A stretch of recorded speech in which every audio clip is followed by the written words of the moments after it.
สั่งสมบุญกุศลไปเรื่อยบอกว่าสิบุญเกิดจากการให้ทานบุญเกิดจากจิตเจตนาในการรักษาศีลบุญเกิดจากการภาวนาบุญอันเกิดจากการชักจูงชักชวนคนอื่นมาทำบุญทำทานมาปฏิบัติธรรมบุญอันเกิดจากการอนุโมทนาสาธุกับ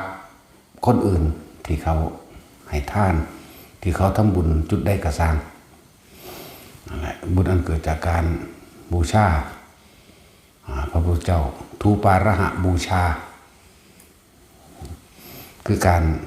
กราบไหว้ซึ่งพระพุทธรูปแล้วก็หรือพระสังฆรูปมันนี่แหละนั่นแหละเดี๋ยวว่าทูปาระหะบูชาบุญอันเกิดจากการระลึกนึกถึงพระพุทธเจ้าโดยอาศัยเครื่องหมายนิมิตหมายคือต้นโพธิ์ต้นชีมหาโพธิ์อันเป็นเครื่องสัญลักษณ์เป็นต้นไม้ที่เป็นนางตัสรุทั้งสิ้น บุญอันเกิดจากการกล่าวคำระลึกนึกถึงเดี๋ยวว่านึกถึงบทสรรเสริญพุทธคุณมันนี่โอ้ยมันจะเกิดได้หลายอย่างแหละเนาะคือเขาเจ้าเว้ากันเรื่องว่าพระพุทธเจ้าบ่ได้สอนให้สร้างพุทธรูปจังซี่สอนให้สร้างเป็นจังซี่บ่บอกนะอันนี้จากปากพระอานนท์ที่ถามพระพุทธเจ้าโดยซ้ำไปนะหลังจากที่พระเจ้าปัสเสนไปขอสร้างก่อนสร้างซ้ำพระองค์จริงหมดตัวไปขอสร้างก้อนหรือสร้างก้อนขอไม่ใช่ว่าที่จริงสร้างก้อนขอเมื่อกันขอสร้างในขณะที่พระพุทธเจ้าเสด็จไปที่ดาวดึงส์พระเจ้าปัสเสนเป็นผู้สร้างก้อนมุงนะบ่แม่นมาว่าเอาตำด้าหลังที่ว่าพระนาคเษนกับพระเจ้ามิลินเป็นว่าสร้างพระแก้วมรกตพระแก้วมรกตบ่ได้เป็นสมบัติของประเทศใดทั้งสิ้นประเทศใดสถานที่ใดปฏิบัติบูชาประเทศนั้นสถานที่นั้นพระแก้วเพิ่นก็เสด็จไปคือมีหม่องปฏิบัติบูชาได้เพิ่นยังไปเหมือนกันกับพระบรมสารีริกธาตุหรือพระธาตุของพระอรหันต์ต่างๆหม่องใดที่มีการฝึกหัดปฏิบัติเพิ่นเอาบูชาของเพิ่นเอาการปฏิบัติบูชาได้จากว่าล่ะเป็นพระบรมสารีริกธาตุตลอดทั้งพระอธิธาตุอรหันตเจ้าทั้งหลายเพิ่นมาเองหรอกเสด็จมาเองหรอกบ่ฮั่นแต่ไปจากใดหรอกเนาะนั่นแหละ สมัยนั้นก็ว่าสร้างเท่าองค์จริงเอาไม้จันหอมเอามาต่อกันเขาสะกอนได้จึงแกะสลักอย่างก็ล่ะหรือสมัยในสมัยนั้นมันต้นนี้ได้หนาได้ขางแต่ว่าอาจจะต่อทั้งแขนทั้งขามันบ่อาจเลยเว้ยต่อกับต่อรถเอาเว้ยเนาะ เนี่ยสิอาจถึงแล้วเว้ยกูสร้างเองก็แท้มันเป็นแมงก็สิมาเว้าให้กูเดี๋ยวนี้เนาะ นั่นล่ะไปขอเพราะมันขออยู่แต่ว่าที่จริงสร้างแล้วก่อนขอนั่นแหละเพราะว่าติดบ่กล้าไปขอตอนบ่ทันได้เฮ็ดแต่เฮ็ดแล้วนี่นั่นแหละหลังจากนั้นพระอานนท์เพิ่นจึงมาถามทีหลังเด้จึงมีบันทึกไว้ในอรรถกถาแต่สำหรับปากพระศาสดาเองเพิ่นว่าออกมานั่นคือสมัยเพิ่นเสวยชาติเป็นพระโพธิสัตว์มโหสถบัณฑิตตอนที่เขาไปตีเมืองวิเทหะบ่แม่นเมืองอีหยังล่ะเมืองไอ้ของพระเจ้าจุลลีพรหมทัตเจาะปากถ้ำจากน้ำทำท่าเอาสร้างเล่นน้ำตูมไปพอน้ำมันไหลลงไปหาเมืองนั้นเจาะปากถ้ำทะลุไปถึง4 กิโลเพื่อจะไปเขาในระหว่างทำกลางวังที่ไปเอาแม่ของพระเจ้าจุลนีพรหมทัตเอาแม่เอาเมียเอาลูกแล้วก็เอาลูกสาวที่เพิ่นใส่กลล่วงว่าสิไปแต่งงานนั่นแหละนั่นแหละในการสร้างในภายใน4 เดือนนี่แกะสลักภาพสวรรค์ทั้ง6ภาพพรหมโลกภาพจิตรกรรมฝาผนังต่างๆนี่ แต่ก็พุทธประวัติของพระพุทธเจ้ากัสสปะเพิ่นคือคิดออกเนาะแต่เพิ่นบ่มีญาณเห็นบ่ล่ะสมัยนั้นเพิ่นก็เป็นคนธรรมดานี่แหละเพิ่นคือคิดออกเพิ่นคือบอกนายสร้างทั้งหลายสร้างได้เขียนได้เห็นบ่นั่นแล้วพระพุทธเจ้าประสูติตรัสรู้แสดงธรรมปรินิพพานสร้างเทวดาหุ้มล้อมเอาไว้แกะสลักอย่างงามเด้เพิ่นภาพวาดเด้ถ้าสิเปรียบเทียบซุมื้อนี้ก็คืออยู่ธรรมสันตานี่ซัแล้วเขาคงเจาะไปบ่ได้เบิดให้เห็นสำนั้นก็เอาละพอได้หลักฐานเนาะเนี่ยการสืบพุทธศาสนามันแม่นสืบแต่สิเอาตะโตธรรมมาสืบกันเด้สืบด้วยพยานหลักฐานอันเป็นทูปาระหะบูชาสัญลักษณ์เครื่องหมายอันใดอันหนึ่งที่สื่อถึงบุคคลผู้นำธรรมออกมาแสดงคือพระพุทธเจ้าสัญลักษณ์อันเป็นเครื่องหมายของพระพุทธเจ้าเอิ้นว่าทูปาระหะบูชาพระสถูปนี่คือพระธาตุพนมเจดีย์อยู่พระธาตุพนมเฮาเอิ้นแต่เจดีย์สถูปเจดีย์หรือการปลูกต้นไม้สีมหาโพธิ์ที่เป็นสัญลักษณ์แห่งเครื่องตรัสรู้เห็นบ่ล่ะวัตถุปาระหะบูชาการสั่งแม้กระทั่งว่าอันเป็นสัญลักษณ์ที่ให้เขานึกถึงปั้นรูปมากกันตะกะขึ้นมาจังสี่ก็เป็นสัญลักษณ์นั่นแหละหลายอย่างที่เขาบอกเข้าใจเทวดาบางจำพวกขออย่างขอพระพุทธรูปโดยซ้ำไปบางจำพวกเวลาเขาขอภูมะ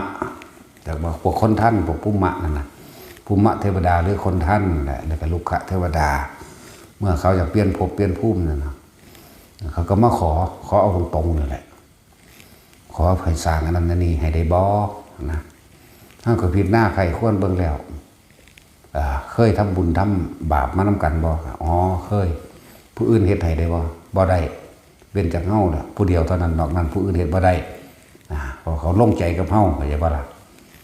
ผู้อื่นเขามันบ่แสบใจเนาะ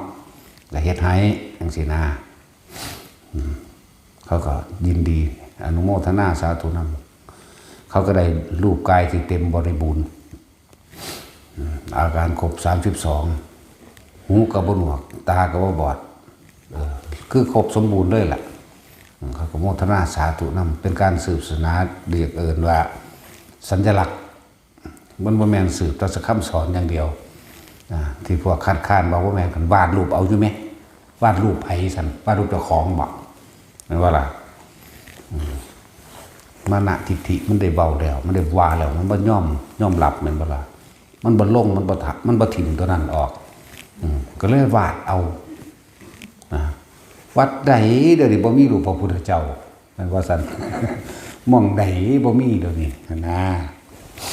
แหละตำรากล่าวมาว่าแต่ขนาดเขียนใส่ใบใหม่เขียนใส่กระดาษอานิสงส์5กับตัวสร้างโดยเงินและทองอานิสงส์เท่านี้สร้างโดยดินอานิสงส์เท่านี้สร้างที่อานิสงส์สูงที่สุดก็คือสร้างโดยแก้วแบบว่าแก้วมันชื่อว่าไรมันหลายอยู่หรอกคนไล่ลำดับมาอยู่นั่นแหละจังว่าเป็นยังสิว่าสร้างเอาดินเหนียวมาปั่นมาเนี่ยจังว่าทุกคนว่างจางค่ายลงเสียบ่มีผู้ใดบอกตะแก่นมันได้ดอกก็โตพระพุทธเจ้าเองก่อนที่ตรัสรู้ก็เป็นคนธรรมดานี่แหละเห็นบ่ล่ะก็มีลูกมีเมียนี่แหละก็ใส่ชีวิตมาเคิงหนึ่งในอันนั้นแหละในคารวะก็ดีก่อนสิตรัสรู้ก็มีการทำผิดทำถูกเป็นธรรมดาเห็นบ่ล่ะสั่นละเว้ยบ่แม่นไปฮอดปั้วขึ้นเป็นพระพุทธเจ้าเลยเด้ว่ามันเกิดมาเป็นพระพุทธเจ้าเลยได้ล่ะนี่ก็เหมือนกันในเมื่อมันมีมาแล้วนะที่พระเฮ็ดพระสร้างไปนี่เฮาก็บ่ได้สร้างแบบเป็นเครื่องประดับประดาเด้เฮาสร้างด้วยความเคารพมากๆเด้นี่บอกผู้ใดเอาพระพุทธรูปเอาหยังมาถวายบ่ว่าสิเป็นพลาสติกที่เขาลอขึ้นมาเฮาก็มีความเคารพแบบเหมือนองค์จริงไปเลยเด้เขาบ่ได้ว่าโอ๊ยอันนี้แก้วเนี่ยบ่มีค่าถ ท่องคำมีค่าแค่อันท่องเหลืองมีค่าโอ้อันนี้ของเก่าโบราณบ่เกี่ยวกับเก่ากับใหม่เหมือนกันหมดสำหรับเฮาเหมือนกันเบิดบ่ได้เกี่ยวกับรุ่นอีก มันเป็นสัญลักษณ์เป็นมหาบุรุษนะเป็นผู้สำคัญเป็นผู้ที่มี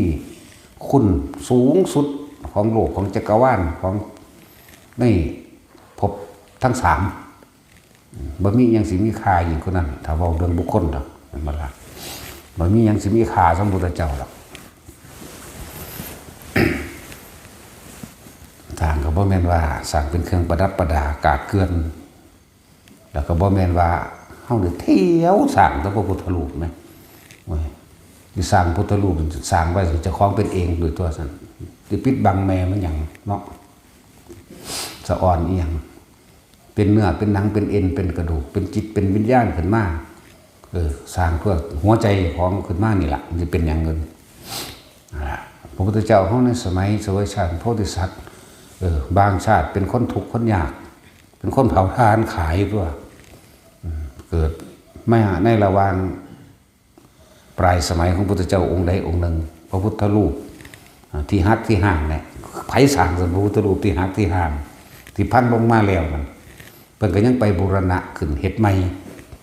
พยายามสุขขึ้นตั้งขึ้นให้ดีแล้วตรวจสอบเบิ่งแล้วเอ้าขอแขนหักปั้นเอาเป็นสร้างปั้นดินเตาเผาทานอยู่แล้วนี่เตาเผาคือเฮาเดี๋ยวนี้แหละจะเอาดินไปปั้นเรียบร้อยก็เผา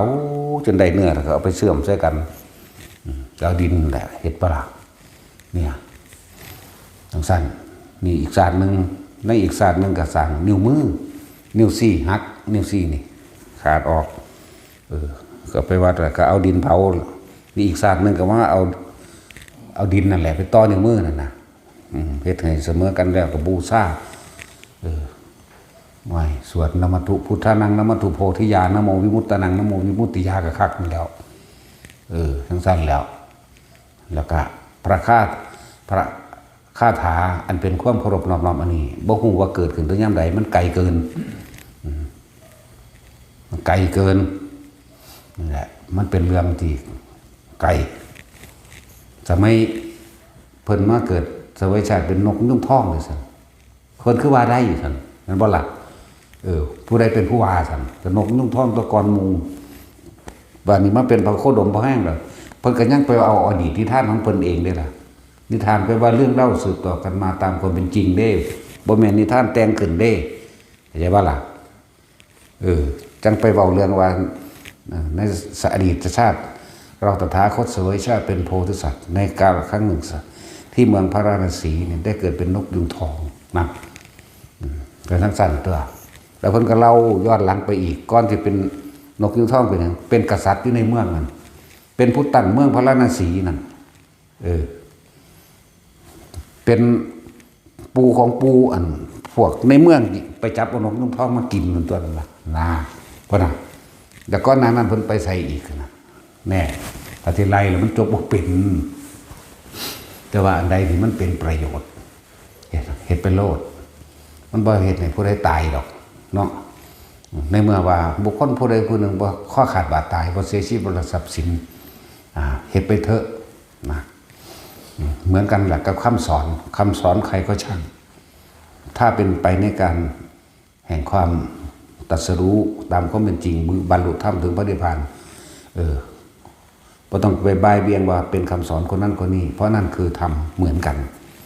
ไม่ต่างกันเลยอย่างนี้ว่ามันบ่ต่างกันเด้เพราะนั่นคือธรรมเหมือนกันพุทธเจ้าบ่ได้เป็นผู้สร้างสวรรค์นรกบ่ได้เป็นผู้สร้างพระนิพพานพุทธเจ้าบ่ได้เป็นผู้สร้างธรรมมันว่ากันว่าหลักบ่ได้สร้างสิ่งทั้งหลายแล้วนี่บ่ได้เป็นเจ้าของสวรรค์นรกตลอดทั้งนิพพาน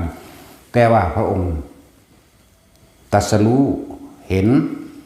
เป็นสยามผู้เห็นด้วยตนเองรู้ด้วยตนเองในสิ่งที่มันมีอยู่แล้วธรรมชาติของมันมีอยู่เป็นเช่นนั้นมันเป็นตถาตาธรรมชาติมีอยู่เช่นนั้นเป็นเช่นนั้นสวรรค์ก็มีอยู่เช่นนั้นตามคนทำดีพรหมโลกก็อยู่เช่นนั้นตามคนทำดีนรกก็มีอยู่เช่นนั้นตามคนเลวพระนิพพานก็มีอยู่เช่นนั้นตามบุคคลที่ว่างตัณหานั่นเพิ่นบ่ได้สร้างขึ้นเด้ เพิ่นเข้าไปเห็นตามข้อเป็นจริงแล้วเพิ่นจึงนำมาสอนมาบอกแนวทางว่า เธอทั้งหลายทำอย่างนี้อย่างนี้ก็จะถึงเองแน่แม่นบ่ล่ะสั้นตัวจึงบอกว่าคำสอนใครก็ช่างเถอะถ้าให้มันเข้าถึงพระนิพพานได้นั่นคือทำเหมือนกันจังว่าที่บอกมานี่บ่อยากให้ทุกคนไปข้างไปฆ่าไปยึดสิ่งใดปล่อยให้หมดรวมลงคำนี้ก็เลยตัวสัพเพธรรมานารังพิริปัสสายะนี่มันบอกสิ่งทั้งหลายทั้งปวงไม่ควรเขาไปยึดมั่นถือมั่นไหมว่าไผสิเว้าหรือบ่เว้าก็สร้างมันนั่นแหละแต่คือหญิงตัดอ้อยทุกอยู่ในขันหาทุกอยู่ในขันซีทุกอยู่นี่โลกนี้ลงก่อยผู้เดียวโอ้ละนอมันก็ล่ำไปของมันเด้อพระองค์หนึ่งเอามาไข่ข้อเราพิจารณาบรรลุอรหันต์ไหมเขาก็แต่งก่อนล่ำตะเขาพุ่น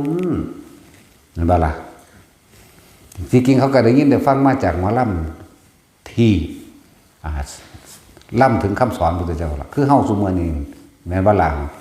กากุสันโธโกหน้าก็มันกากุสันโธข้าพเจ้าขอกราบไหว้เคารพน้อมถึงพระกากุสันโธโกนะมะนาสะและพระกัสสโปและโคตโมตลอดทั้งในอนาคตภาคหน้าสีอริยะมีไตรโยนเขาก็ยังล่ำอยู่เนาะนี่เฮาล่ำก็เป็นอยู่ได้แห่งบ่ล่ำซื่อมันสิม่วนโพดล่ำก็เป็นอยู่เด้อเจอเสียงอ๋อมันสิคืองัวห้องว่ะนี่คือพระเยสวนแบบพระเยสวนเราขึ้นล่ำทั้งปลายคามเนาะหรือบันตาดแล้วก็งัวพอไว้ล่ะโอ้แล้วนอสั่นหลวงตาโอ้ยลงมาแม่ลงมามันขึ้นไปยังหันเป็นได้พี่มวนบักเรื่องจริงเด้อเลยมวนบักน้องล่ำแต่ของล่ำว่าเป็นอิจฉาเขาหรอเนาะว่าดิดูธรรมดาว่าแล้วก็หยอกแล้วเนาะโอ้ยกูเกาวันมันก้อยมันงอหาแม่มาสั่นอิจฉาเขาตีมาสั่นธรรมดาว่าล่ำไปอีกเรื่องนึงเอาแม่พี่ซอยไหมพูดแล้วเราก็เล่นน้ำได้ซอยธรรมดาว่าซอยแล้วเท่าจิตตายไปใบหัวเด็กหน่อยเท่าตายไปใบค่อยผัวแล้ววันหัวเด็กหน่อยเมื่อนี่หลานแม่พอสิแม่จึงห่มผ้าให้เราก็ยังเบาอยู่เอาเรื่องจริงได้เลย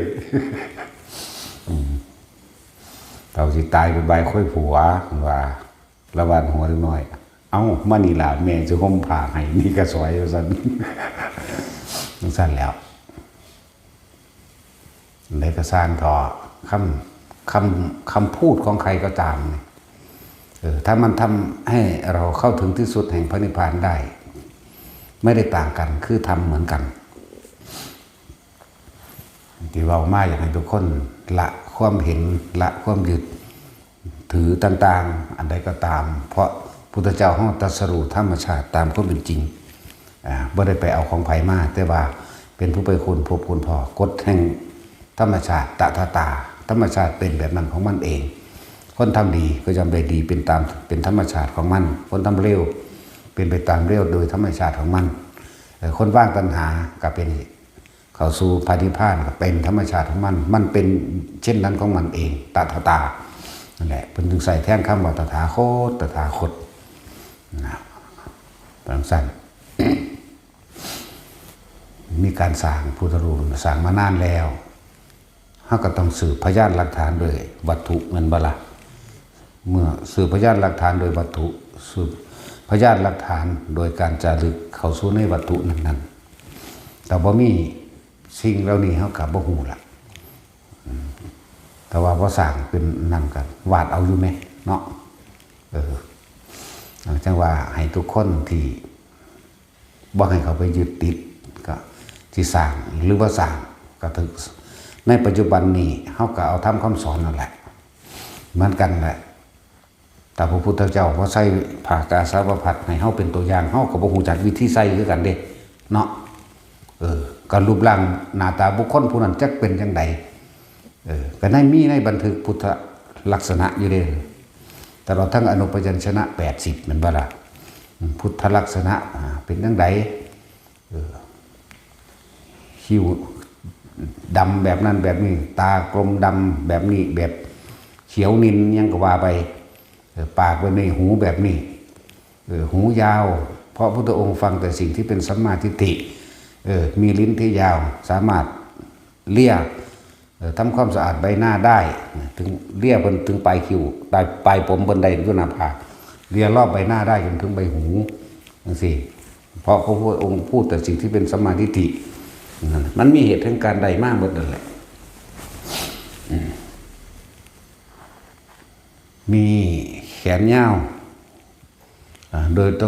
ไม่ต้องย่อตัวคือปลายนิ้วมือคนถึงเข่ามีนิ้วมือที่เสมอกันมีนิ้วเท้าที่เสมอกันมีส่วนน่องที่ยาวมีฝ่าเท้าที่นูนเสมอกันของพวกเขามันเบาเลยเห็นปะของพวกเขามันเบาลงนั่นแหละแล้วก็มีไล่ยังละอนุพยัญชนะ80อย่างในหันมีรูปนกขุ่มมีรูปนกยุ่งมีรูปสร้างรูปมากอันเพิ่นเกิดมากนั่นแหละคุณแจ็คบ้าหลักมีรูปกระต่ายมีรูปจักรมีรูปนาครูปคนรูปเกวียนรูปรถลึกหงรูปยังเต็มอยู่ในตีนเพิ่นขางละ40ก็อื่นว่าอนุพยัญชนะทั้ง80เห็นนะ มีขนมีอุณาโลมเกิดขึ้นระหว่างกลางคิ้วนี่ก็ว่าไปนั่นแหละโอ้คนหลายคนชื่อว่าใด ชื่อว่าใดนั่นแหละสารพุทธรูปไม่ว่าเล็กหรือใหญ่ถ้าจะพูดถึงนะอานิสงส์หากัปหมายถึงว่าเขาเกิดเป็นวัยอยู่ในเฉพาะพุทธศาสนาและเป็นบุคคลที่มีรูปร่างครบสมบูรณ์บ่พิการบ่ปากแหว่งเพดานโหวบ่หูกินบ่นิ้วขาดบ่อีหยังก็แล้วแต่คือสมบูรณ์ตลอดจนเท่าตายหรือหาทับนี้นั่นแหละมันก็มีอยู่ในหนังสือไปอ่านเอาอันนั้นมันพระเจ้าปัสเสนเป็นผู้สร้างก้อนโมนี่แต่ชีว่าตอนมูพระอานนท์พระอนุรุทธะมูกษัตริย์ที่มาบวชนั่นมันเขาเจ้าแต่ตอนนั้นเพิ่นบ่ทันได้บรรลุเพิ่นก็ปั้นรูปเหมือนอยู่ได้ล่ะเขาเจ้าเอาดินเหนียวน่ะมาปั้นนะครับแต่ว่าปั้นตอนนั้นปั้นตอนเป็นเจ้าชายบ่ทันไปบรรลุนะพ่อเพิ่นคิดฮอดพ่ออีพ่อใหญ่สุโธทนะนั่นน่ะคิดฮอดหลายเฮ็ดจังได๋น้อนั่นแหละเหมือนเลยอยากให้ของขวัญพ่อเนาะก็เลยไปปั้นรูปเหมือนเพิ่นแต่ว่าก็เอาผ้ามาห่มไว้เด้เอาผ้ากาสาวพัดไปห่มไว้อยู่นั่นแหละแต่จะว่าก้อนหมู่จักถ้าว่าปั้นรูปเหมือนนั่นก็มีอยู่แล้วรูปเหมือนตอนบ่ทันได้ตรัสรู้แต่ถ้าตอนตรัสรู้แล้วพรรษาที่7หรือที่8นี่นะไป8หรือ9นี่ล่ะที่เพิ่นเสด็จไปดาวดึงส์นั่นพระเจ้าพระเสนเป็นผู้สร้างไว้แล้วก็ไปเพิ่นเสด็จลงจากดาวดึงส์สู่เมืองสังกสนครทำบุญแล้วนิมนต์เขาว่างบัดนี้ก็เอาตั้งไว้ในแท่นอีกทีนึงเพราะถ้าเพิ่นเดินเข้าไปพระพุทธรูปองค์นั้นทำความเคารพน้อมๆเด้พระพุทธรูปนะรูปเหมือนนั่นน่ะย่อกายขึ้นแต่ก็ทำความเคารพน้อมๆจะโกมหัวลงพระเจ้าบอกว่าอาวุโสตรงอยู่ที่นั่นแหละไม่ต้องมาทำความเคารพเราตถาคตเพราะต่อในการต่อไปในภายภาคหน้ารูปเหมือนนั่นน่ะจะเป็นตัวแทนสืบศาสนาแทนเราตถาคตโดยถูปาระหะเข้าใจว่าโดยถูปาระหะบูชาโดยวัตถุเพราะจากนี้ไปตถาคตตายแล้วกับบ่มีผู้ใดรู้ว่ารูปร่างกายนั้นแห่งเราตถาคตเป็นเช่นไรให้อาวุโสจงอยู่เช่นนั้นเถิดนะนี่แหละนี่เบาที่มาต่อมาพระเจ้าปเสนไปถามอานิสงส์กับพระอานนท์แต่พระอานนท์เพิ่นก็บ่รู้อานิสงส์ก็เลยต้องไปถามกับพระพุทธเจ้าเข้าใจบ่ล่ะ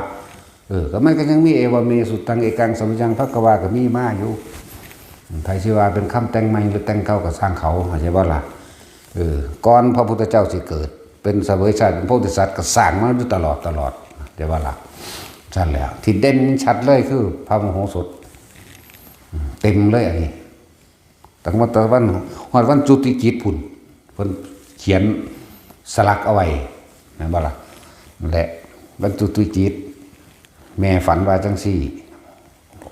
ประสูติตรัสรู้ปรินิพพานเนี่ยก็ว่าไปแม่นเบิดเลยตลอดต้องสร้างสาวกซ้ายขวา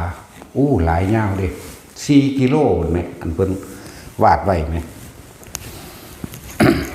บันทึกเป็นพุทธประวัติของพระพุทธเจ้ากัสสปะ4 กิโลจนว่าออกจากปากถ้ำนี่เขาสู้ออกจากปากถ้ำแล้วข้ามเรือไปซึ่งว่าสิเขาเขตแดนเมืองของเจ้าของเองเมืองวิเทหะพระเจ้าจุลนีพระมทัต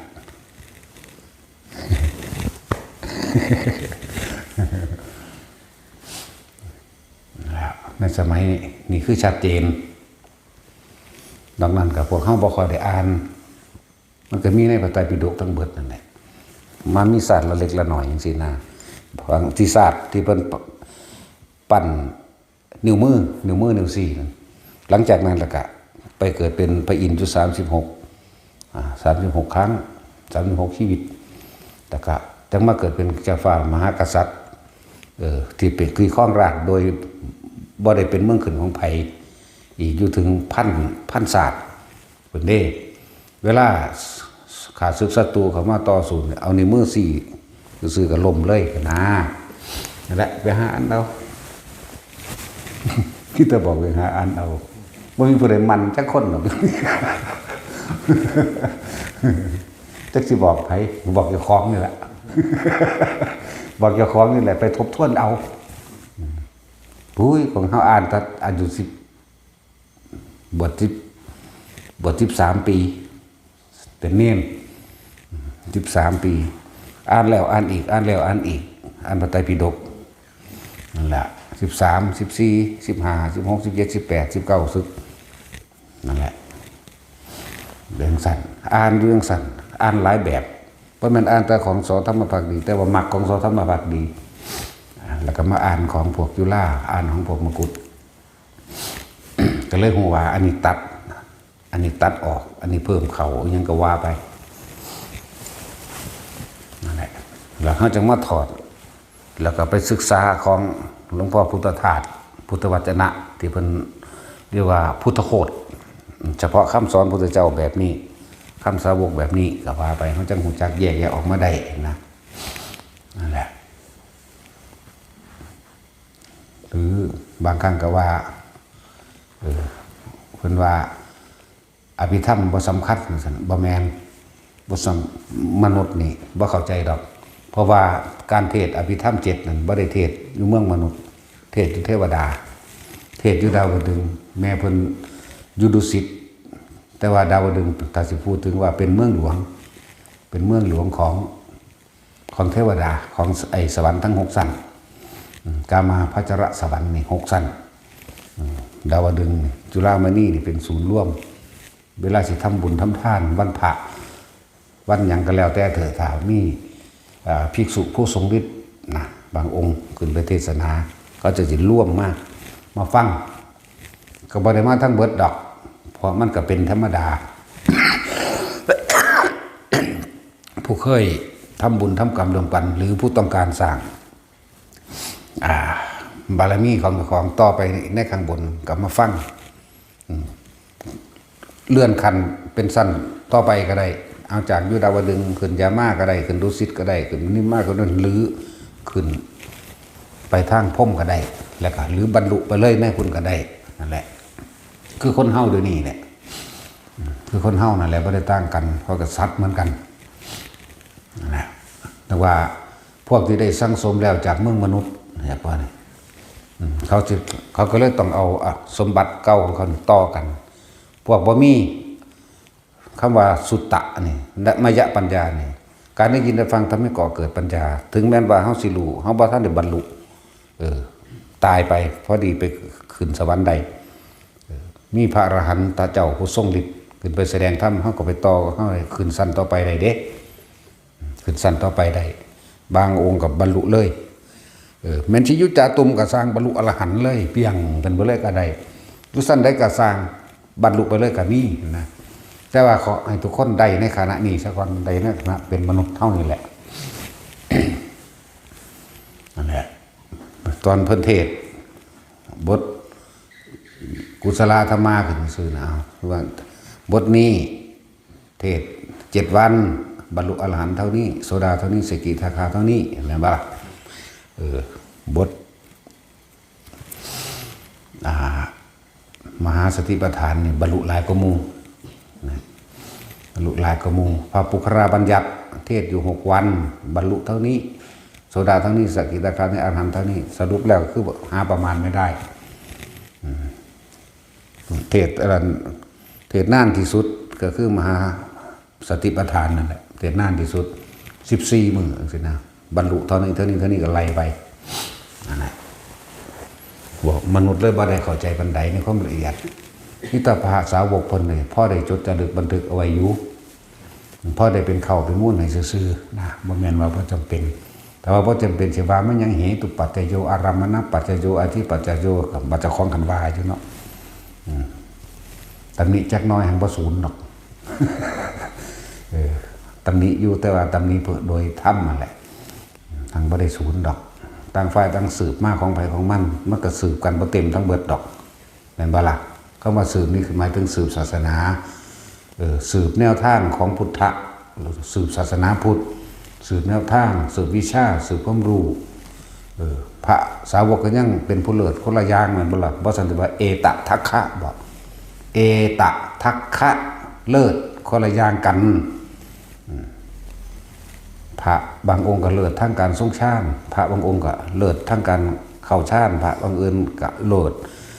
คือจังทั้งฤทธิ์ทั้งเดชทั้งปัญญาพระกังขาเรวตะนี่เลิศทั้งการทรงฌานเด้แต่ว่าเป็นที่น่ารำคาญของเพิ่นกันอยู่เด้ เกิดยังขึ้นแลนทำอีกแลนทำแล้วแลนทำอีกเป็นตะรำคาญคืออย่างเนาะแต่ว่าเขาก็ได้ความรู้น้ำเพิ่นนี่แหละนี่ได้ความรู้น้ำเพิ่นถามพุทธเจ้าให้อันนี้เฮ็ดจังใดนี่เป็นจังใดมันก็เป็นสั้นเงื้องักแม่นอีหยังฮึแลนไปถามอีกล่ะโอ้ยปีติมันคือคนหัวลุกมันยังโอ้ยพุทธกายปีติไปเฮ็ดอีกแบบแลนไปถามอีกแล้วนะเตือนห้ามฟ้าเมืองใส่สะก่อนแล้ว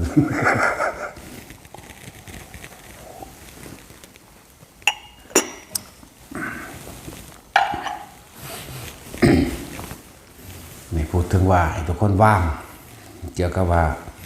คือเฮาบ่ต้องไปยึดติดถือหมั่นอีหยังกับไผก็สิแสดงออกมาแบบนี้อยากบ่ล่ะคำพูดของใครก็ช่างเถิดถ้าเป็นธรรมทำให้บรรลุเข้าสู่พระนิพพานได้ไม่ต่างกันนั่นคือธรรมเหมือนกันบ่ให้เขาไปยึดติดบ่ให้เขาไปอันนั้นอันนี้ให้ไปของไปฆ่านะการสร้างพุทธรูปมีมาก่อนพระเจ้าเกิดนะการภาวนาพุทโธมีมาตั้งสมัยสุเมธาดาบทนั่นบ่ล่ะเสียสงไข่ตัวแล้วมีมากก่อนนั้นอีกเพราะว่าพุทโธพุทธังอีหยังก็แล้วแต่นี่ล้วนแล้วแต่เป็นการสื่อสารความหมายถึงพระพุทธเจ้าผู้นำความรู้อันประเสริฐมาให้พวกเฮาได้ปฏิบัติ สร้างมาเรื่อยๆนั่นแหละปานนี้การสืบศาสนามันก็บ่แม่นว่าจังซี่เอาตะแกนมันมาเว้าเนาะจังซี่แล้วมันก็มีสร้างวัดสร้างว่าเป็นธรรมดาเป็นอารามเป็นที่อยู่เป็นอาศัยเนาะที่อยู่อาศัยแต่ว่ามากครับอันผู้มีปัญญามากคือพระสารีบุตรสร้างพระไตรปิฎกนี่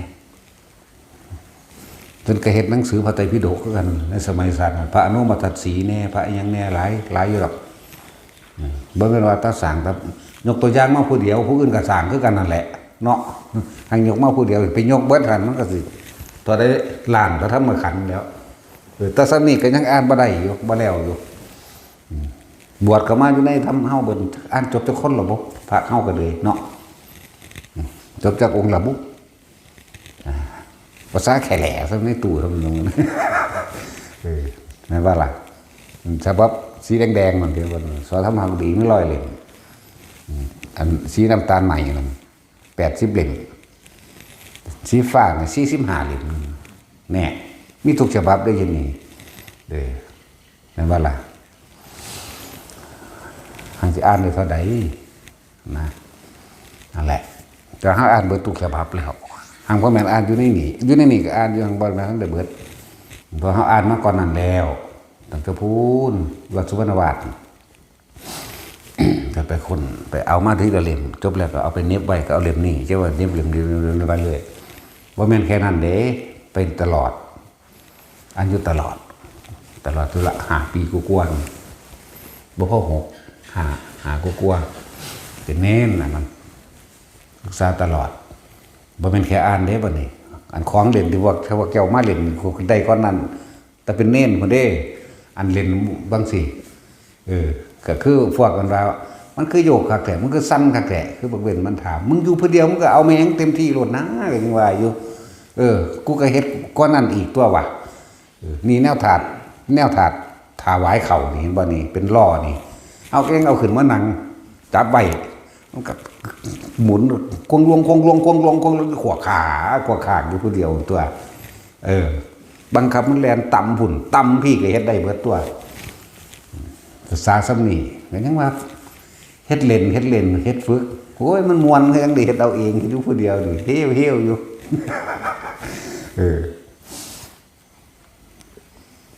ตะกี้มันบ่ค่อยมีกระเบื้องแบบนี้ดอกมันมีแต่เทปูนมันเป็นปูนมันบ่เป็นร่องแบบนี้เด้หม่องเฮาเฮ็ดนั่นน่ะมันเป็นปูนก็คือนั่งดีๆแล้วเอาบัดนี้หมุนแล้วบัดนี้กลหมุนตำบุญตำพี่บ่จับไว้มันสิตกอยากบ่ล่ะบัดเต้นก็เต้นได้สิบอกให้เต้นตักไปวิธีพัฒนาปีติมันโยกบ่ให้มันโยกหน้ามันก็โยกขวาซ้ายบ่มันโยกมันก็หมุนบ่มันหมุนก็เต้นตักไปแล้วเมื่อยหลวงปู่เฒ่ามันก็สิดังแห้งตัวผมกลางคืนเนาะห้องคือสุดเสียงโอ้ยจังไดมึงสิหนีจากกูได้หีแม่งเอ้ยห้องใส่ซื่อๆเด้ตั้งอย่างนี้สิขอเห็นว่าเป็นคือเขาแล้วธรรมดาบ่นั่นแหละเฮ็ดเล่นเฮ็ดไปโลดเวลามันลอยมันก็ลอยไปของมันนั่นแหละอุ้ยมันบ่แม่นเฮ็ด2 มื้อ 3 มื้อสิเป็นเนาะมันก็เฮ็ดมาโดนก็ดอนเฮ็ดฝึกไปฝึกมามันมีแนวเล่นเว้ยก็เล่นอันนี้แล้วเล่นโยกเล่นสั้นเล่นซ้ายเล่นหมุนเล่นไปแล้วแต่ว่ามันลอยไปพุ่นละไปนั่นแหละคอมเมนต์เฮ็ดอันนั้นเฮ็ดอันนี้ออกจากผ่าออกจากมือบ่ว่าแตะผ่าแล้วนั่นแหละพวกเขาเฮ็ดเบิ่งแหน่ก็บ่ฮู้ว่าสิว่าจังไดในวิธีก็บอกวิธีแล้วก็ไปต่อยอดเอาเองยังว่าอยู่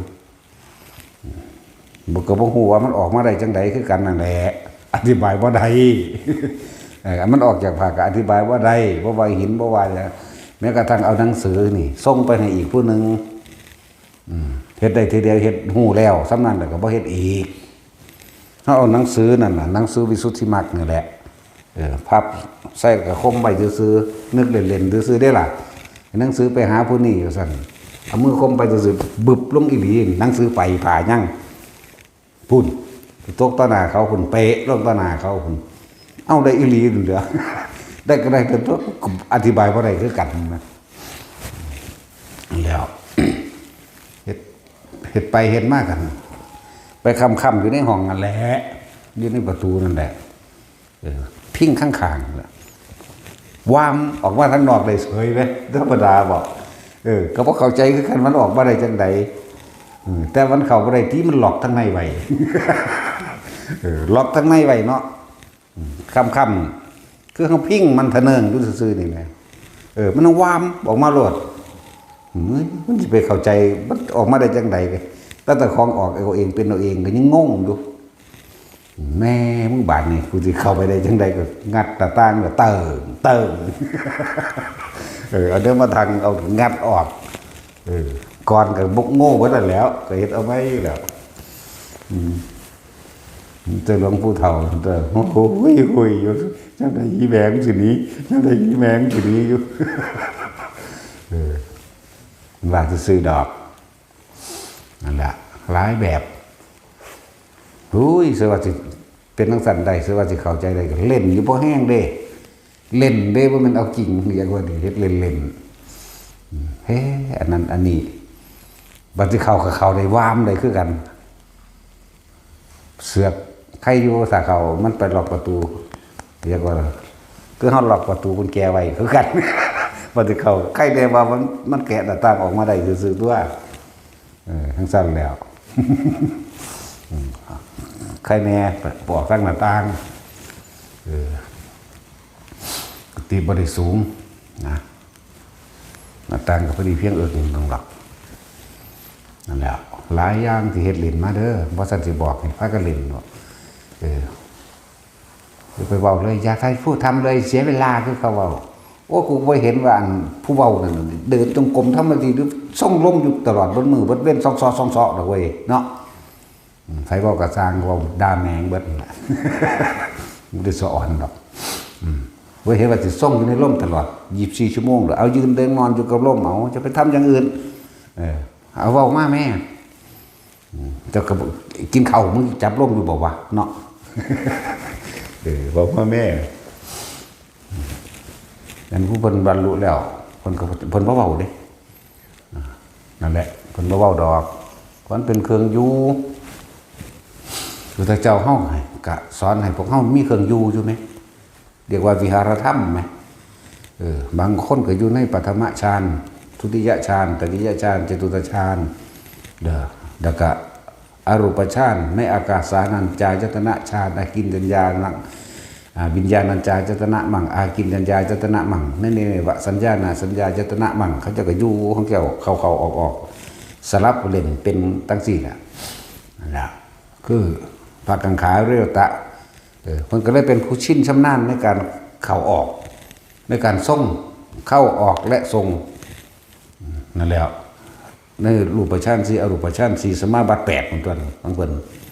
นั่นซั่นแล้วอยู่ไปหั่นแหละเป็นเครื่องอยู่ซ้ำตายแล้วมันมาล้มหายใจเองดอกบางก่อนสิตายมันก็นอนบาดใจสิขาดมันสิมาอยู่นี่เองดอกนาฝึกโดดหน้าที่บอกว่าเกิดนั่งขึ้นก็สร้างพวกเจ้ากรรมมาล้มก่อนนั่นน่ะ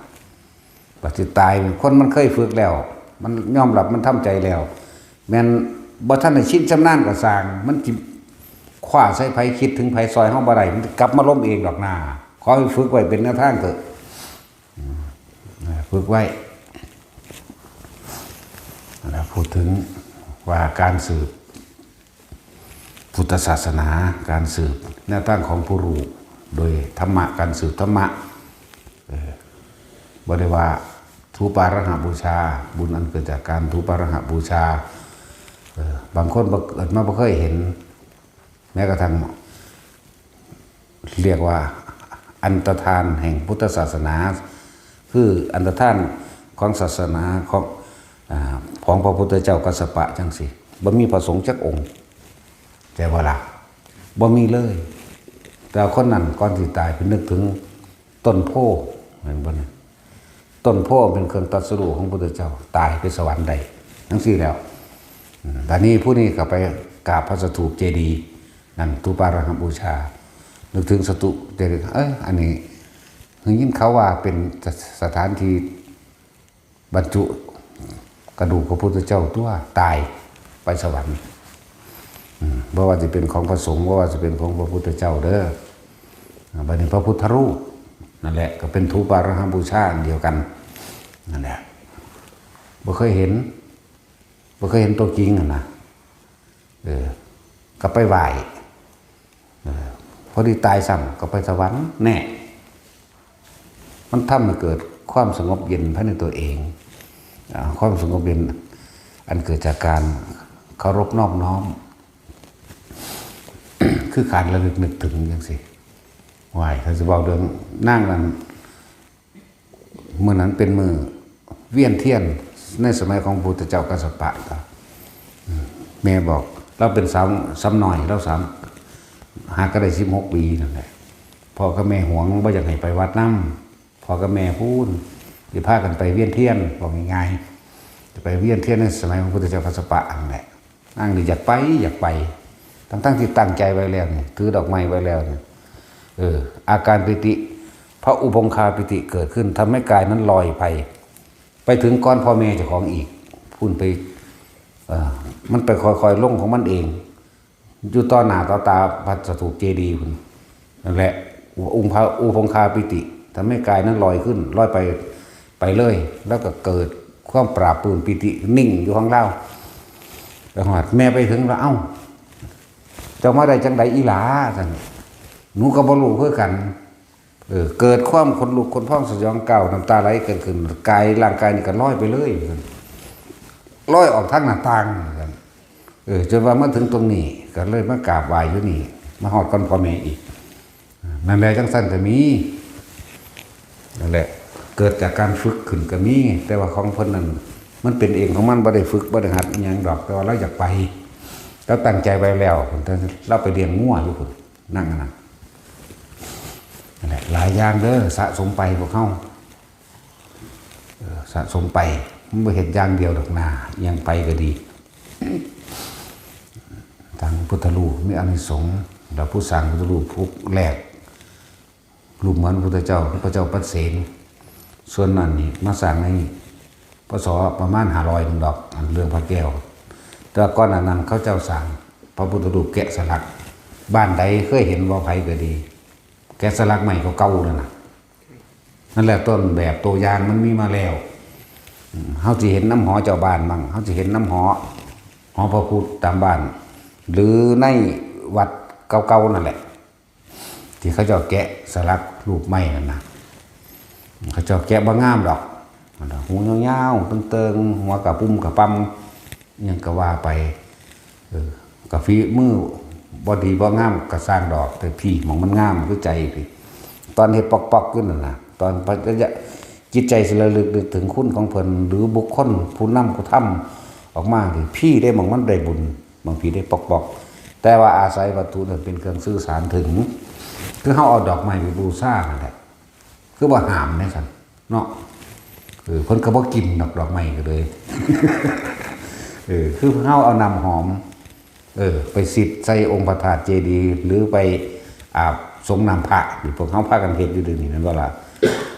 น้ำหอมนั่นเพิ่นก็บ่เอาไปทาคือกันนั่นแหละมันบ่ดมดอกเป็นเครื่องสื่อสารถึงพี่ตัวสำคัญคือตัวใจของพี่ตัวความคิดของพี่เฮาเฮ็ดได้ซ้ำนั่นในเทศกาลนั่นบ่แม่นสิถือเอาแต่ทำแบบนิพพานนั่นบ่ล่ะก่อนหน้านั้นเจ้าของก็บ่รู้ตัวบ่มีผู้ใดรู้มันจะเกิดดอกนั่นพูดถึงว่า ทางเฮาก็บ่แม่นสร้างแบบเป็นเครื่องประดับ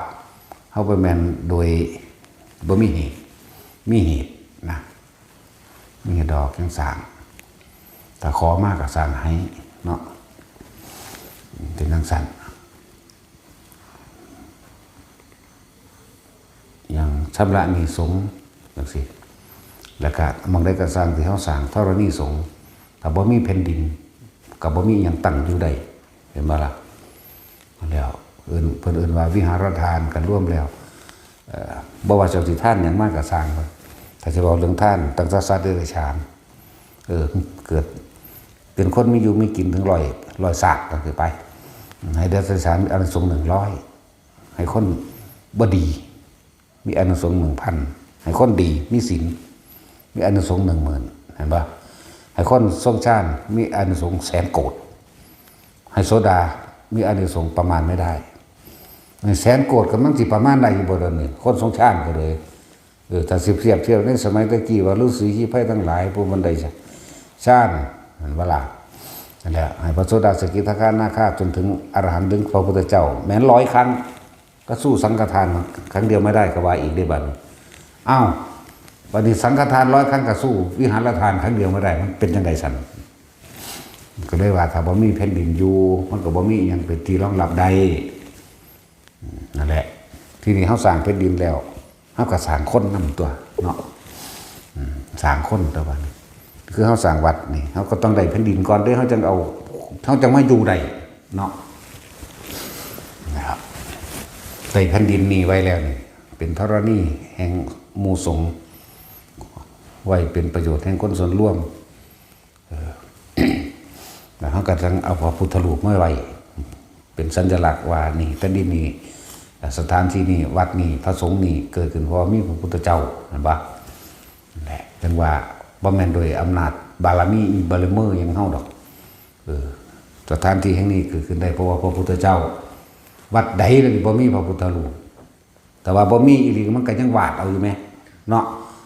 มีคือเก่านั่นแหละบ่ได้มาปฏิเสธหลาย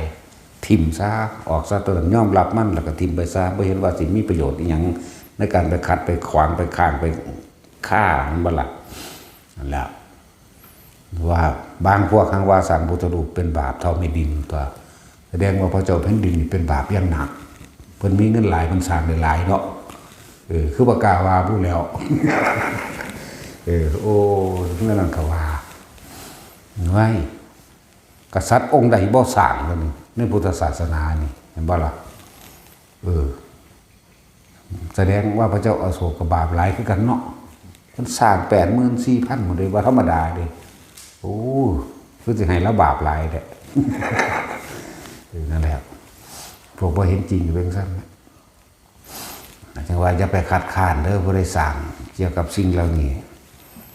เฮากราบพระพุทธรูปนี่เฮาบ่ได้กราบตรงที่ว่าเป็นหินเป็นทรายเป็นภาพวาดดอกเฮาบ่ได้กราบกระดาษลายเส้นนั้นนี่เฮากราบธรรมะคือบุคคลผู้นี้เป็นผู้เอาความจริงออกมาแสดงให้พวกเฮา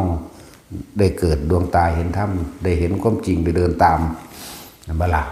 บ่ได้ว่าตรงนั้นเด้อถ้าภาพพ่อแม่เจ้าของหังมีคุณแต่เจ้าของผู้เดียวเอาเจาะหนึ่งตัวแม่นบ่ซั่นอันนี้คุณแสนโกรธจักรวาลคนแม่มันเป็นนังสิกาบ่ได้เลยนี่เนาะสำหรับพวกที่ไปว่าแต่พ่อกับแม่เจ้าของก็ยังกราบอยู่พวกบ่กราบพ่อแม่เลี้ยวกว่าสัตว์เดรัจฉานกันแล้วกันนามันบ่ล่ะสั่นแล้วภาพพ่อแม่ก็ยังกระดูกพ่อแม่ก็ยังเอามาไว้เนาะมันเหมือนพระอรหันต์ได้ล่ะอรหันต์ของพวกเจ้าเองของเฉพาะบุคคลเองมันบ่ล่ะมันเปรียบเทียบนะบ่เป็นพระอรหันต์ของโลกของสามโลกธาตุด้วยล่ะมันเปรียบเทียบเลยคนเฮาเคารพนับถือพ่อแม่เพราะว่าอนันตริกรรมเกิดขึ้นได้ข้าพ่อกับแม่ก็เป็นอนันตกรรมได้ข้าพระอรหันต์ก็เป็นอนันตริกรรมเหมือนบ่ล่ะพระเจ้าได้เทียบมาแบบนั้นเป็นอรหันต์ของลูกไผลูกมันพ่อไผแม่มันบ่แม่นของโลกแจกแจงรายละเอียดปีกสะเก็ดปกิณกะย่อยๆให้ฟังอันนี้กราบต้นไม้สีมหาโพธิ์เป็นเครื่องหมายตรัสรู้ของพระพุทธเจ้าก็ยังเป็นบุญใดเป็นสวรรค์ใดไหมสถูปพระเจดีย์แห่งบ่เป็นรูปอย่างตัวเป็นสถูปเจดีย์ซะตัวเนาะยังไปได้สังเวชนียสถานสถานที่สำคัญต่างๆอันยำให้เกิดจิตใจมันฮึกเหิมต้องการปฏิบัติตามบ่แม่นสลดสังเวชให้ห้องเด้เข้าใจว่าสังเวชนียสถานที่ทำให้จิตใจกล้าหาญเด็ดเดียวสถานที่เฮ็ดให้เฮาฮึกเหิมขึ้นเข้าใจบ่ล่ะสถานที่ของผู้มีชัยเด้นั่นน่ะที่หยังที่ประสูตินั่นภาษาที่ตรัสรู้ที่ปรินิพพานแม่นบ่ล่ะนั่นก็ยังสั่นตัวที่แสดงธรรมนั่นได้ทั้งเบิดเฮานี่เห็นต้นม่วงเขาก็ว่าหม่องนี้เป็นหม่องตรัสรู้ของพระพุทธเจ้าอีกองค์นึงที่เพิ่นเอาต้นม่วงนั่นเป็นต้นสีมหาโพธิ์เข้าใจบ่ล่ะต้นว่ากับพระพุทธเจ้าองค์นึงต้นมณีโคตรคือต้นไส้ก็เป็นพระพุทธเจ้าองค์นึงต้นปาเป้งคือต้นโพเฮาเอิ้นโพนี่จริงๆคำว่าโพนี่มันรวมเบิดอยู่เด้จักว่าล่ะโพธิญาณเด้อันของตรัสรู้สัมมาสัมโพธิญาณนี่เอิ้นรวมเบิดแล้วซุมื้อเฮาเอิ้นต้นโพต้นอัศทพฤกษ์ต้นไม้อันนี้ไม่ใช่ที่บุรุษทั่วไปจะเข้าถึงได้หรือเอิ้นว่าสัตตะบุรุษนี่ละสัตตะบุรุษนี่ละพฤกษ์ต้นไม้ที่ไม่ใช่บุคคลทั่วไปจะเข้าถึงได้เอิ้นว่าอสัตตพฤกษ์นั่นแล้วแปลให้ปานนี้ล่ะเว้ยเนาะยันบ่เข้าใจหลายไปเลยเนาะต้องเป็นเฉพาะมหาบุรุษเท่านั้นตัวต่อมาเอิ้นในพันปีมาเอิ้นต้นปาเป้งนั่นแหละต้นปาเป้งก็เลยต้นไม้ยางปาเป้งนะต้นไม้ยางพวกเขามาเอิ้นต้นโพนี่มันร่วมเบิดแล้วเด้บางองค์ก็ตรัสรู้ที่ต้นกากระทิงจังว่าล่ะ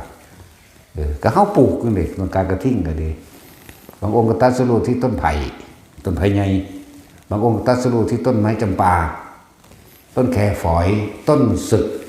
มื้อนี้ต้นไม้ตรัสรู้ บางทีเขากับถ้าเขายกมือไหวต้นไม้ต้นใดต้นก็สิว่ากูเป็นบ้าบ่บ้ากับบ้าตัวเนาะกูบ้าพระพุทธเจ้าไหมมันเป็นธรรมดาดิจากบอกสัญญามันเกิดขึ้นนิมิตโดยสัญญามันเกิดขึ้นเห็นพระพุทธเจ้าองค์นั้นนั่งอยู่ในต้นไม้ต้นนั้นพระอนุมัติสีกากระทิ่งบอกจังซี่นะพระพุทธโคดมเฮาต้นปลาเป้งบอกจังซี่นะนั่นแล้ว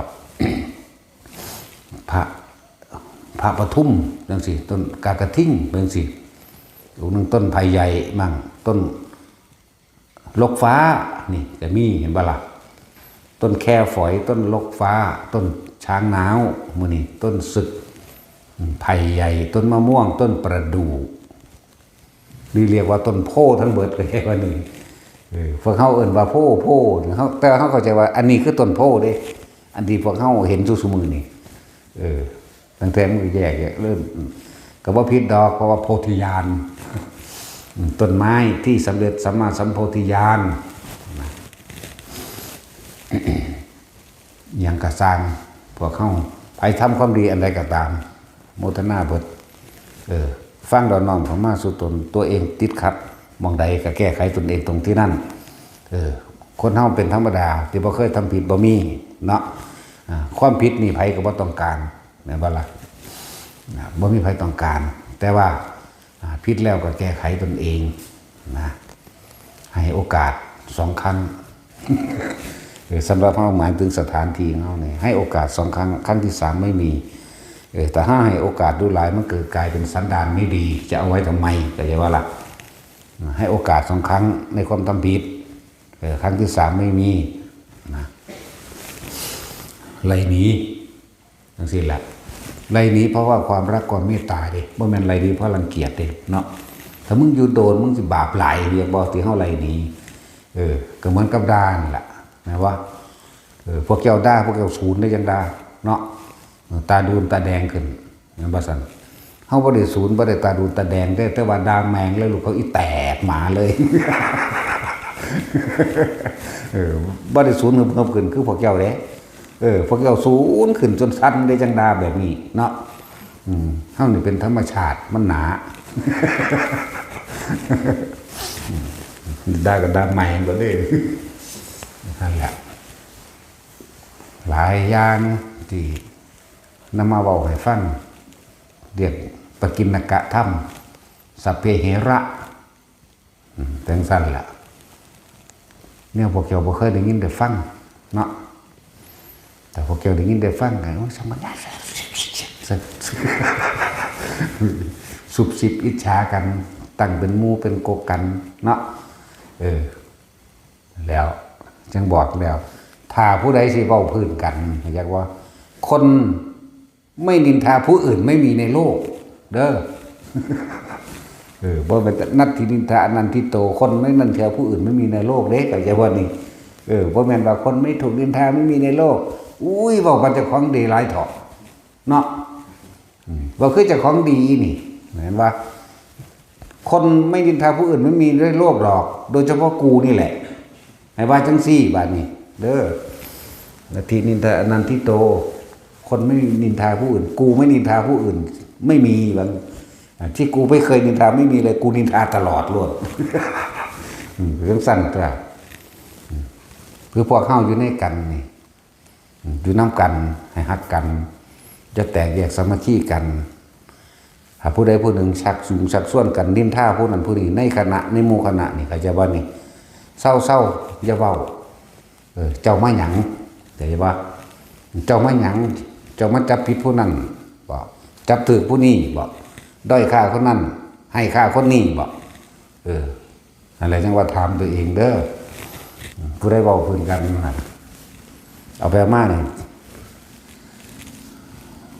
อย่าฮู้เด้มันบอกว่าจังได้เกาะเด้นั่นเลิกแตกแล้วเด้เขาจะบ่นี่คนผู้เดียวเว้าอยู่ในกลุ่ม4 คนเนี่ยเว้าพื้นผู้นี้ให้ฟังแล้วก็เว้าพื้นผู้นี้เว้าพื้นผู้นี้เว้ากลับไปกลับมาเอาไปมามันเว้าพื้นทุกคนมันนินทาหมดทุกคนเลยคนที่ถูกนินทาใน4 คนมาผิดกันเองได้บัดนี้จังซั่นแล้วอย่างไรจังว่าย้ำเตือนไว้เสมอ ต้องทุกคนต้องสามัคคีกันเตือนกันเวลาพวกเราสิจะผิดนินทากันปุ๊บนี่เศร้าจะเว้าถามตัวเองด้วยหลวงพ่อว่าเจ้ามาหยังมึงมาหยังหลวงพ่อว่ามึงมาหยังเด้พวกเจ้าว่ากันเองว่าเจ้ามาหยังเห็นว่าล่ะเจ้ามาจับผิดเพิ่นบอกหรือจับถูกเพิ่นบอกจะมาให้ค่าคนนั้นคนนี้หรือจะมาด้อยค่าคนนั้นคนนี้บอกแต่ว่าหาค่าตัวเองบ่ได้เลยเนาะตัวเองบ่ได้มีค่าได้จึงไปให้ค่าแต่ผู้อื่นแม่นบ่นั่นแล้วมันมีมาเรื่อยๆดอกแนววันนี้เขาก็ปราบมาเรื่อยๆแหละ บอกครั้งที่ 1ให้ไปแก้ตัวบอกครั้งที่ 2ให้ไปแก้ตัวครั้งที่ 3ไปซะจากที่นี่อเปหิไล่ออกขับออกเพราะสงสารจากเวลามันสิยุย่งเป็นสังฆเพศผู้เดียวว่าธรรมดาเด้สังฆเพศน้อยๆเด้เฮ็ดให้หมู่คณะในพวกเดียวกันแตกแยกความสามัคคีเป็นสังฆเพศน้อยๆอยากว่าเด้กระตกนรกอยู่เด้น้อยๆก็เลยลองเบิ่งแน่ สั่นแหละแล้วก็เป็นเครื่องกั้นมรรคผลนิพพานของตนพร้อมเด้อกับคนที่ปฏิบัติธรรมเด้อผู้นี้สายนี้เอาเว้าเรื่องสายผู้นี้ภาวนาพุทโธผู้นี้วาตาอานาปานสติขวางกันอะไรวะผู้อานาปานสติบ่ขวางผู้พุทโธหรอกถึงสีนาแต่ว่าผู้นี้โอ้ยผิดวิธีเจ้าผิดจักว่าล่ะบาดนี้อันผู้ไปขวางโมว่าผิดภาวนาบ่ลงภาวนาบ่สงบนะผู้บ่ขวางสงบปล่อยว่างได้เป็นระดับแต่ว่าผู้ไปตั้งตนว่าไปขวางถ้ำเขานั่นน่ะแต่ขวางเลยบ่ลงเองก็จะว่านี่มันไปยึดมันถือมันในอันใดอันหนึ่งนั่นแหละจึงบอกว่าบ่ต้องไปยึดมันถือมันอีหยังอันใดมันเป็นเครื่องซื้อน้อมนำให้เกิดความเสียสละให้เกิดความทำดีสนับสนุนกันเลยมันบ่เป็นเรื่องข้อขาดบาดตายสนับสนุนกันโลดนะมันบ่ได้เฮ็ดให้ผู้ใดเสียชีวิตและทรัพย์สินบ่มีผู้ใดเดือดร้อนให้ไปอย่าไปเหนียวหลังอย่าไปท่วงกันไว้คือจังเฮาไปกรุงเทพนะเนาะเฮาอยู่อำนาจเฮาก็ไปสายอำนาจตัว ผู้อยู่นครสวรรค์ก็ขึ้นไปถนนสายนั้นตัวเนาะผู้อยู่ภาคใต้ก็ขึ้นถนนสายนั้นก็ไปกรุงเทพคือกันถูกไหมเนาะหลักกรรมฐานแต่เราโดยพระพุทธโฆษาจารย์เขียนเอาไว้40อย่างถูกไหมแต่สำหรับพระพุทธเจ้าท่านก็บอกว่าอานาปานสติอยู่เพิ่นก็ตรัสรู้อันเดียวนี้เพิ่นเราแล้วเว้าอีกย้ำแล้วย้ำอีกเน้นแล้วเน้นอีกกับมันบ่ทันได้เข้าใจครับเป็นธรรมดาเลยก็เฮ็ดไปต่างๆนานาสารพัดไปสะก่อนเป็นการสั่งสมคนเฮาสั่งสมก็มีความเพียรมีความพยายามมีความอดทนไปพร้อมศรัทธาธรรมดาแล้วก็จังเริ่มกับศรัทธาจังเริ่มมีกำลังเป็นอจารศรัทธาเป็นว่ากล้าอย่างว่าอย่างเด็ดเดียวอย่างอาถรรพ์อจารศรัทธาเอาตายเขาแรกจากจะละจนบ่นั่นแหละอจารแต่คือจะละจนนั่นแหละนั่นแหละเป็นสัตว์กล้าหาญบากบั่นใจโดยบ่ได้คำนึงถึงสิ่งใดเลยอจารศรัทธาเป็นสัตว์นั่นแหละหลายอย่างนี่พวกสัพเพเหระพวกเราฟังไผสิภาวนาพุทโธก็ตามสัมมาอรหังก็ตามนามาปะทะหรือสิเว้าคำใดก็แล้วแต่นั่นเป็นเครื่องกำกับความคิดเอาไว้บ่ให้มันไปแต่ว่าทุกอย่างที่ภาวนาย่อมประกอบด้วยลมหายใจเหมือนกันนี่แค่นี้มันบ่ล่ะนึกว่าจะไปขวางกันล้วนแล้วจะเป็นความดีเหมือนกันบ่แม่นว่าสิเน้นผูกขาดแต่อันเดียวสิรับตาก็ได้บ่รับตาก็ได้แต่ว่าของเฮานั่นน่ะถนัดลืมตาเว้ยเฮารับตามา20 ปีแล้วเด้หากระมื่นตาได้10 ปีนึงเด้รับตาหลงเลื่อนว่ารับตาหลงว่าเจ้าของลูกโดยไม่ได้รู้ว่าเจ้าของหลง หลงว่ารู้แต่ไม่รู้ว่าหลงเนาะงงว่าตัดสิน มีหยังได้สึงลึงได้ตัดสินจักสิเว้าใดๆคือมันเป็นสมองก้อนหินนะหินแม่ลั่งเลยว่ามันลูกลั่งแบบมันก่อนใหญ่ ลูกยังกระซางถ้าประกอบด้วยความรู้สึกตัวนี่ตั้งหากเด้อนี่อย่างหนึ่ง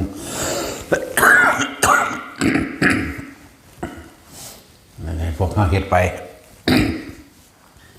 พวกหลายๆอย่างให้ฟังพวกสิน้อมเขามา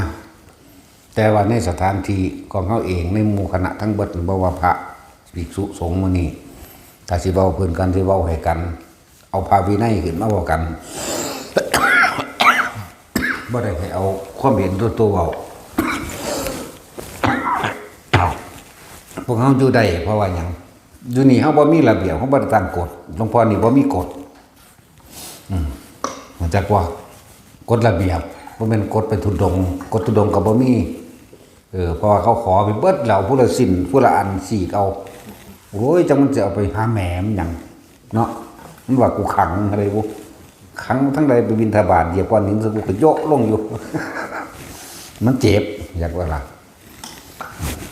มัน4 วันกันเบิดล่ะแต่สิไปหยังเผาถิ่มแมงโดดนั่นแล้วบ่มีกฎระเบียบที่ตั้งขึ้นโดยลำพังตนเองแต่พวกเขาอยู่ในกฎระเบียบของอริยวินัยทุกคนบวชเข้ามาปุ๊บก็แจกให้โลด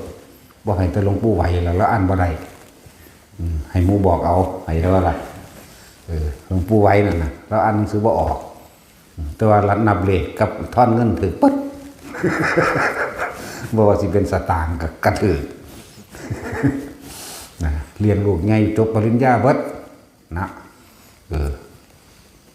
ตัวลูกไงขึ้นมาเป็นบาปเป็นหยังล่ะเป็นหนี้เบิดเอาโลด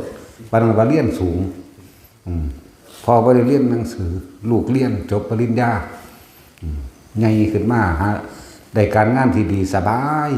บ่เคยลำบากซ้ำคือพ่อคือแม่เนาะอันว่าตาจุ้ยกับแท็กซี่แต่ว่าเป็นหนี้พุ่นละ3 ล้าน4 ล้านโอ้มันเป็นบ้าอีหยังบ่สู่อันผู้บ่เรียนซ้ำเนาะมันบ่หลักมันสั่นแล้วหังหาหังหนัก นักหนีหมู่ภิกษุสงฆ์เฮาการว่ากล่าวตักเตือนซึ่งกันและกันให้ว่ากล่าวโดยพระวินัยเด้บ่ได้ให้เอาอารมณ์เด้ ให้เอาพระวินัยนั่นแหละหมู่นี้ก็คือกันพวกเฮามาหยังเข้าใจว่าล่ะแต่สิเว้าพื้นกันนินทากาเล่กันเข้าใจว่าล่ะเจ้าไม่หยังหลวงพ่อว่าเจ้าไม่หยังบางทีแต่ว่ากล้าเว้าอ้างหลวงพ่อก็ได้นั่นว่าล่ะแต่ว่าบ่ต้องมาซอหลวงพ่อเด้บ่มัก ขี่ซอตอแหลระวังดีๆเด้อันแลนมาเสนอหน้าเฮ็ดเอาหน้านี่ได้หนีเด้สิบอกให้เด้อ บ่ได้มักจักเม็ดเด้ได้หนีหลายเลยเด้อันพวกมาขี่ซอตอแหลมาเอาหน้านี่ผมทำเพื่อหลวงพ่อเด้ซั่นโอ้ยถ้ามึงเดินจงกรมส่องๆอยู่เบิดมืออันนั้นแหละเฮ็ดเพื่อกูว่ะเข้าใจว่าล่ะไปเบิ่งยามใดเดินจงกรมส่องๆอยู่เอาขยันขนาดแดดออกผ่าคมหุ้มหัวเนาะเอาจังสั่นไปซ่องเบิ่งอีกแล้วนั่งอยู่หั่นไปซ่องเดินอยู่หั่นแม่นว่าล่ะอันนี้ต่างหากที่เฮาต้องการบ่แม่นกวาดขยะมาจากกองนึงแล้วมาอ่านเฮาล่ะผมตั้งเพื่อหลวงพ่อเฮ็ดอีหยังกับเพื่อหลวงพ่อเห็นว่าล่ะคมเหงงูกับเพื่อหลวงพ่อ ได้หนีสิบอกให้เด้อแต่ว่าเพื่อหลวงพ่อคือบ่เห็นเนาะหลวงพ่อปุ๊บว่าสั่นล่ะเฮ็ดตามเพิ่นตัวถ้าจะเพื่อเพิ่นไหมเขาบ่ต้องการคำยกย่องเขาบ่ต้องการให้เพิ่นได้มาเอาหน้าผมเมื่อยขนาดเลยวันนี้เพื่อหลวงพ่อได้นี่ยามึงได้หนีเร็วๆแนวนั้น ได้หนีเบิดเอาโลดพวกกันเพื่อหลวงพ่อสุขเฮ็ดเพื่อสูงเป็นหยังเฮาต้องการหยังเดินจงกรมทำสมาธิ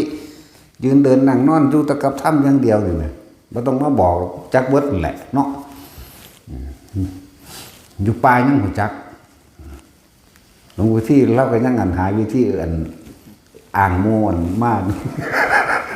ฝันหลวงพ่อบอกให้ครับไปนั่น เอาเขายังเอาไปเขาไปอ่างนะฝันถึงหลวงพ่อว่าเพิ่นอยากหาแนวโดมเพิ่นอยากมากท่านนั้น หลวงพี่กอบเนาะฝันอยู่ว่าเฮ้ยตั้งแต่จากหาหมูมาตั้งแต่มันไปบ่ได้บ่ไหวให้เขามาโกะที่ไปครับยังสั้นแล้วอีกพวกหนึ่งมันดันสักวันเลยฝันหรือบ่ฝันก็บ่ปากบ่ปากยังสั้นเดี๋ยวเขายังอ่างได้อ่างอยากมาผู้ไปอ่างอื่นบ่ไหวไปบ่ได้ขาแข็งโอ้ยถ้าหนาห้อนนักกว่านี้อีกคนละแบบอันนี้มันหนาหนาวขนาดเดินตุดงหนาหนาวเนาะมันก็จังเป็นจังสี่หนาห้อนอีกแบบนึงได้บ่โอ้ยพี่คือสิตับออกทั้งในนี่คือสิเปื่อยออกตัวทั้งในห้อนบาดนี้เป็นจังสิพากันถอดผ้าได้บาดนี้จะว่าเป็นห้อนพิษถ้าผู้ใดคิดแบบนั้นเด้อเอาตั้งเพิ่นเอาผ้ามามัดใส่แอวเดี๋ยวเพิ่นนึงตะอังสะตากแดดไปพิษเด้อนั่นแล้วทั้งคุ้มเลยตัวห้อนทั้งคุ้มตัวมันสิเย็นเข้ามาทั้งในเองของมันดอกนั่นแล้วหน้าห้อนอีกแบบนั้นหน้าหนาวกับเหมือนกันกับให้ห่มเหมือนกันยังสั่นกินน้ำหน่อยๆเอาตัวจิบเอาตัวเพราะสันขามกระต้นกระตึมปานถุงยาง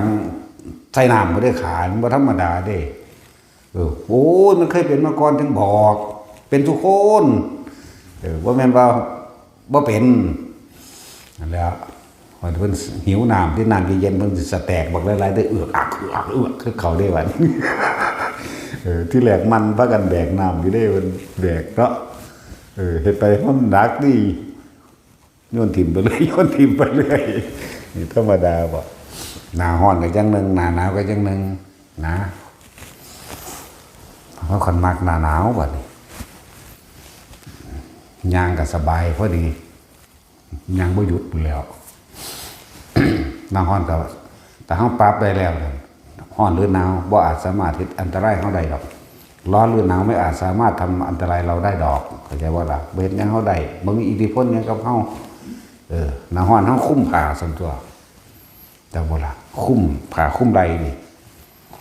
ตอนแรกมันร้อนดูเดี๋ยวก็ปรับของมันเองเข้าใจว่าล่ะนั่นแหละตั้งหากบางพวกบ่เข้าใจเพิ่นเอาผ้าพันใส่แอวนี่หรือว่าเพิ่นเอายัดใส่นั่นหรือเพิ่นใส่ตั้งสะเพิ่นอยู่ในป่าดิซั่นเนาะได้บ่แม่นเข้าบ้านแต่เข้าบ้านให้คุ้มไรเข้าบ้านเป็นกิจกรรมกิจการต่างๆให้คุ้มไรหลายอย่างก็ดอกไปบ่รอดเพิ่นอ้างว่าหลวงฝันเห็นหลวงพ่อ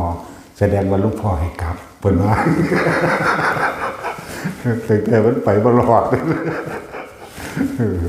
บ่ไปอีกดอกบ่ว่าได้บัดนี้บ่ไปก็บ่ไป